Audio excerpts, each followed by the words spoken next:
Welcome, by you Billy Bones. Segment 3, nothing too crazy here, there weren't any big decisions to make, so you won't see a bunch of works of progress in this. Also, it was a fairly easy segment to get.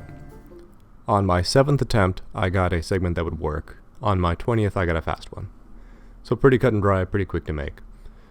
Let's talk about what's happening. First thing we're going to do, we're going to go over to the Calderashi residence. Once we're there, we're going to complete the cutscenes. Now what's going to happen as a result of that? Anytime the characters leave your party, and you then trigger a plot event that requires the characters get back into your party, even if you do not have those characters unlocked yet, they will rejoin your party. So that's how we're getting Angus back here, because during this cutscene what happens is you go upstairs, you spend the night. Then you have a brief period of time where it's just your character, because Angus is still sleeping. Then when you go down the stairs, Angus wakes up and rejoins your party. So because there's that brief period where it's just hero alone, and in this game at this point, we are just hero alone, the game thinks, oh okay, well you're just alone because of this cutscene, let me re-add Angus for you. Also what happens is we re-get Angus and he has his starting equipment, which is also helpful. There's some later tricks that I've been working on where you would unlock a character, but they would have no equipment whatsoever. So for instance, were you to use the Angelo cutscenes to unlock Jessica, she does not have any of her equipment.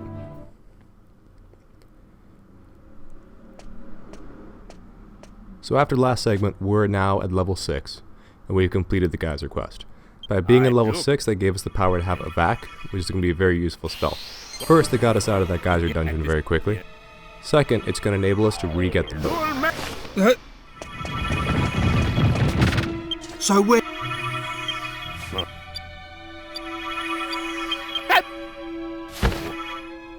What? Now depending how you do this last little bit where you leave, sometimes Calderashi will not be there during that cutscene where Angus takes off.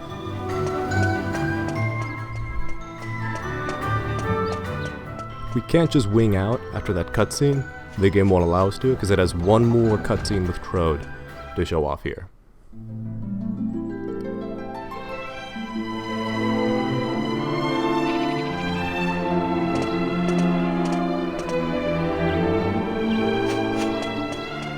And this last little cutscene, painfully slow. It's really just a painful cutscene you have out here with Trode. It's kind of slow, takes a while. You talk, he talks back, he gets shocked and amazed. And it's really just repeating things that we already know. And then he tells us, okay, well let's head out and continue our adventures. And he just walks so slowly there. Now I don't know if that's because I'm going through the text so quickly as I'm mashing, and the game expects you to still have text on the screen when that happens, or it's just some lag that's happening in the game. In any event, we're winging out to Pirate's Cove. Now, this was something that Chrissy Boy actually found.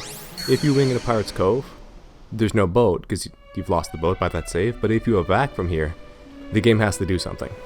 So what it does is, it gives you the boat.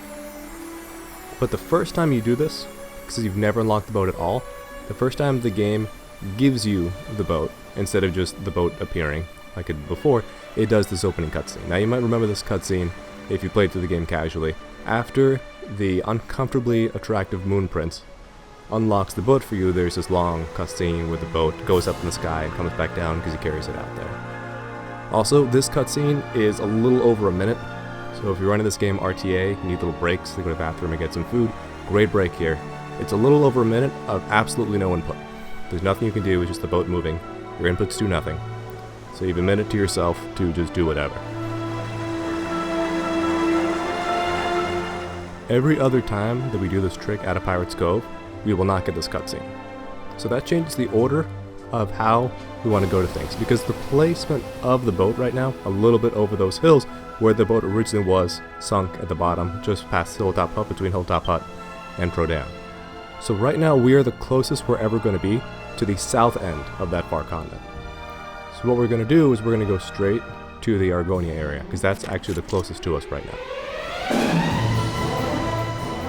Every other time that we get the boat after this, it's going to drop us off right outside of Pirate's Cove, which is actually closer to the north end of that continent. So we might as well get the zoom on the south end of the continent by Argonia. Once we land on that continent, there's two options. One is to go straight to Argonia. benefits of that, there's a little bit of shopping you could do there.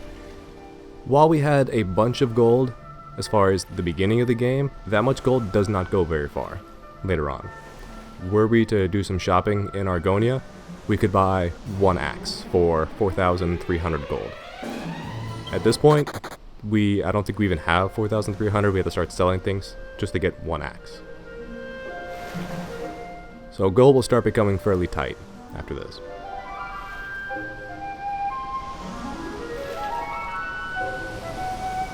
My 7th attempt at this, I actually made it all the way to my goal spot here, which I'll tell you about in a minute. But Angus died. So that cost a little bit of extra time because then in the next segment you have to resurrect Angus. And it took me another 13 attempts before I made it there, just straight with nobody dying. Again, diagonal running is the fastest way to move on foot, so you see lots of diagonal running. One of those infamous monsters is coming up, so we gotta duck and dodge him. It's a pretty narrow area. The place I'm going to, rather than go to Argonia, I'm going to the Royal Hunting Ground. One, we will have to use the Royal Hunting Ground at some point, so it's useful to have the zoom. Two, having that zoom will bring us closest to Argonia when it comes time to actually go to Argonia. And three, right outside the Royal Hunting Ground, a little bit west of the Royal Hunting Ground, is an area that you can find a whole lot of metal slimes. At this point, because we have no crit abilities, the only enemy that's worth a lot of experience that we can kill is the metal slimes. Eventually we'll want to move up to liquid metals. Metal slimes give 1350 experience, whereas liquid metals give 10,000 experience. So they're worth about 8 of the metal slime. The reason we're sticking to the road as much as possible, you actually get fewer encounters for step on road versus step on grass. So the tier dungeon is the worst, there's the fewest steps between encounters. Then forest, and then field, and then road. So you get the most steps between encounters on the road. So even though it would be a more direct shot if we just went straight over the hills and through there, we would get more encounters. So it's actually faster to stick to the road to play it safe. And we're more likely to get a complete segment because not every single one of these enemies here could one-shot us. So anytime we get a block flea, one of their attacks we're dead. Even though we're level 6 and we have fairly good equipment, one attack and we're dead. So you can see by the waterfall we're almost there. We turn that corner, you can start to see it now. There's a little house, there's a place with lizards hide. And that's our goal. So we're just going to get there, we're going to use a wing to get out of there so we can save, and then go to our next segment. So we're going to get there, we're going to use a wing to get out of there, and then we're going to save so we can move on to our next segment.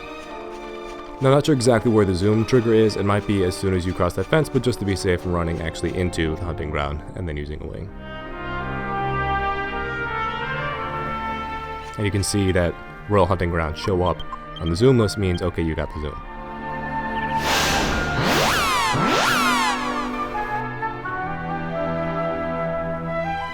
We only have 2 places on our zoom list right now where we can save. There's Fairbury and there's Port Prospect.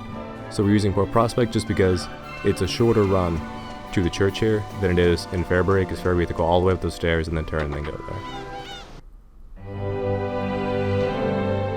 So that is segment 3. Pretty simple, cut and dry. Stay tuned, segment 4, big decisions to make, so probably have a few works in progress about that. Final time in this segment, 51. Thank you for watching.